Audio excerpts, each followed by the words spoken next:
Speaking of insanity, this is pretty funny.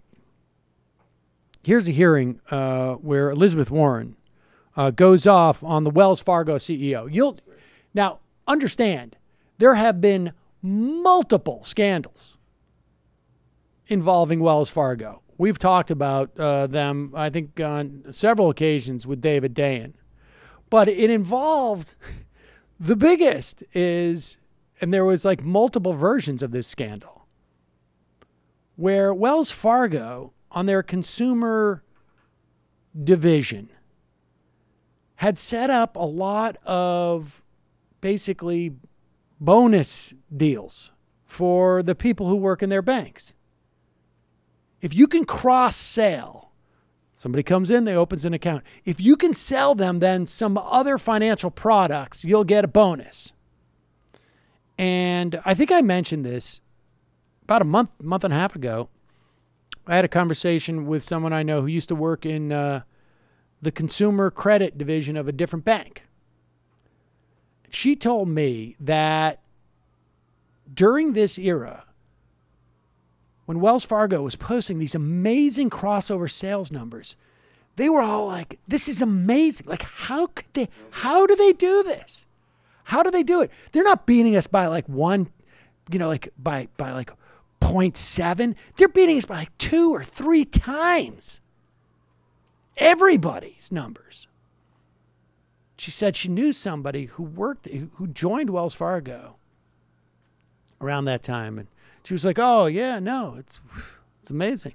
And then, like, recently has checked in with them and like, yeah, it was bad. And it's like, how did they do it? Fraud. Well, and here's the thing. This is what she said to me. She said, look, in year 1, you get those numbers. You're like, oh, how are we doing this? But after a while, you start to realize, like, this is impossible. And you don't have any secret sauce. Wells Fargo wasn't the one to invent the idea of like, hey, maybe if we do some bonuses, people will sell more. No, I mean, people have tried that. It just didn't happen. They do have secret sauce fraud. So you had tens of hundreds of thousands of customers who were just placed into these other products, forced to purchase them and weren't aware that they had purchased them. And this happened like in across different parts of the company, on and on and on. And they fired 5,000 people because it was supposedly like just 5,000 bad apples. We have 5,000 lone wolves. They were just completely freelancing. So here's Elizabeth Warren talking to the CEO of Wells Fargo. And then do we play the CNBC guy after this? Oh, no, I didn't have that. Oh, yeah, let's play that. Because the best part is that the accomplices, in many respects, for what we saw on Wall Street in the run-up to the 2008 financial crisis, and now even, are these stooges at the business channels. I'm not saying they're all stooges, but that's because I don't know or have been exposed to all of them, and I don't want to just, speak from ignorance. But the ones that I have been exposed to, their job is they are not quite the same as someone who works on QVC and they're talking about a product, but pretty darn close. And here's Elizabeth Warren, and then who's the guy that comes on afterwards?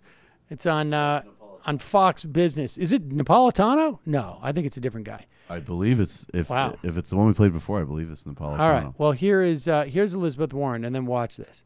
Mr. Sloan, you say you've been making changes at Wells Fargo for 30 years, but you enabled this fake account scam, you got rich off it, and then you tried to cover it up. At best, you were incompetent. At worst, you were complicit. And either way, you should be fired. Wow. Do you think he should be fired? I do, but not because Elizabeth Warren says so. I happen to agree with what she said, and I happen to agree that there's a basis for fire. There you go. There's Judge. It is Judge Napolitano. I totally agree with everything she said, but I also want to try and maintain some distance from her. Don't get me wrong. She's a total bitch. But in this one singular instance, the criminal conduct is so obvious that even I cannot forget all of my Seton Hall law training. Right. And let me also remind you, Seth Rich. Yeah. Also Seth Rich. Also chemtrails.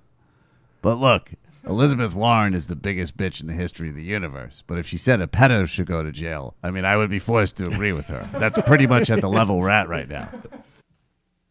Hi, folks. Sam Seder here. We still need your help on our Patreon page. YouTube ads have come back, but not nearly as much as we had before. So if you can help us out, any little bit helps. Head over to our Patreon page right at this URL, and you'll help us keep helping you by making videos